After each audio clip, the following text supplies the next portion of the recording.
This is our blade inspection department. This is the last major QA check on these blades before they go to our final assembly operation. These operators are trained such that if they find a defect here, they don't view it as a painting defect or a printing defect. They try to establish the root cause of their defect. They input that data into our data bank, and we can trace this blade all the way back to a heat treat furnace, and a particular line of a heat treat furnace on a certain day by a certain individual. So we can tell, okay, what is the root cause of that defect, and what can we do in the future through either training or engineering changes to correct that problem from ever happening again. The next operation after inspection is the assembly of this hook to the end of the tape-rule blade. The operator feeds the end of this blade into a riveting machine, and the riveting machine places this hook in 3 rivets and clinches it.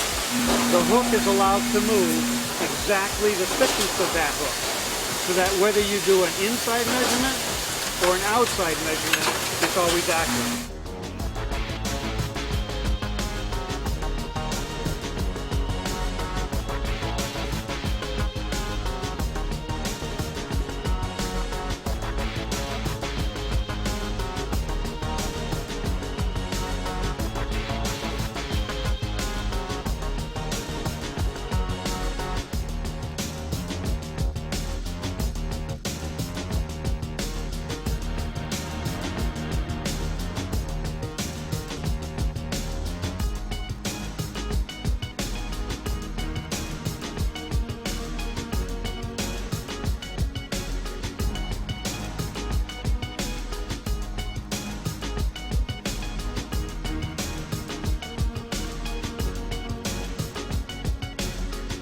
Prior to today's process description, most people probably thought this was pretty simple to make.